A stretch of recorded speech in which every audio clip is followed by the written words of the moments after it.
jërë ngeen jëf yéen ñi safoo site internet bi di Buzz Actu 221 nuyu nañ leen bu baax jaajëfal leen ci kóolu tege sopp bi ak topp bi nga xamante ne rek yi nag ñu koy topp bu leen fàttee abonné di bës cloche de notification yi ngir mën a am yeneen i info jaajëfal nañu leen bu baax ci ànd bi ak topp bi nga xamante ne rek nañ ñu koy topp ci site internet bi di Buzz Actu 221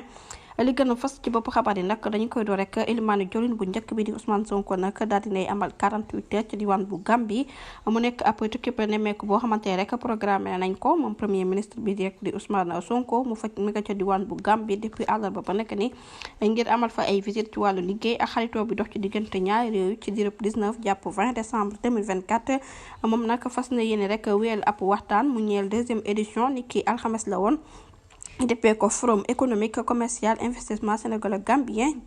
ànd ci ak vice président bu Gambie di monsieur Mohamed B.S Diallo bu ñu sukkandikoo rek ba tey ci ilimaanu jawlin bu njëkk bi nag nekk chef du gouvernement bi daal nañu koy dalal ki ko dalal di vice président bu Gambie di monsieur Mohamed B.S Diallo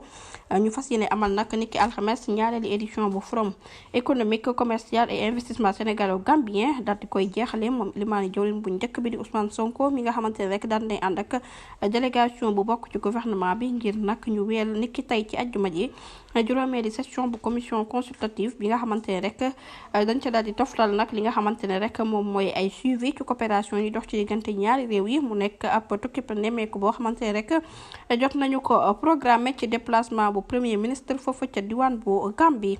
ba tey ci wàllum xibaar ñu jógee ko foofu dañuy àddu rek wax ci kàddu yi nga xamante ne kii di Abdoulaye Diouf Sarr daal dina ko yëkkati nag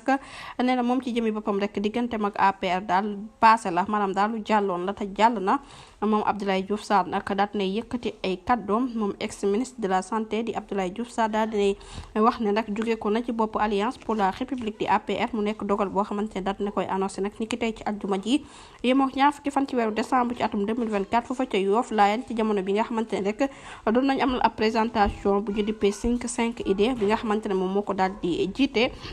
nee na diggante boog APR nag passé la woon jeex na tàkk bëggatul cee ñëwaat bëggatul ñëw ci yeneen détail jeex na tàkk di déclaration bi nga xamante ne rek daal dina koy def nag moom mi nga xamante ne jamono ji moom moo nekk coordination bu convergence des cadres républicains kii di Diouf Sarr daal nay xam ne que ne nag jamono ji temps ak léppam rek dina ko concentré ci 5 idées bi nga xamante ne rek ab plateforme la ñu daal di koy créer nag di ci xalaat di ci indi ay proposition ak ay sujets yu intérêt public bi jamono ji nag foofu la daal di tal du ñàkk dinañ ci ñëwaat ci yeneen di jotaay xabaar jërë ngeen jëf ci ànd bi bu leen fàttee abonné parce que cloche de notification yi ngir mën a am yeneen xibaar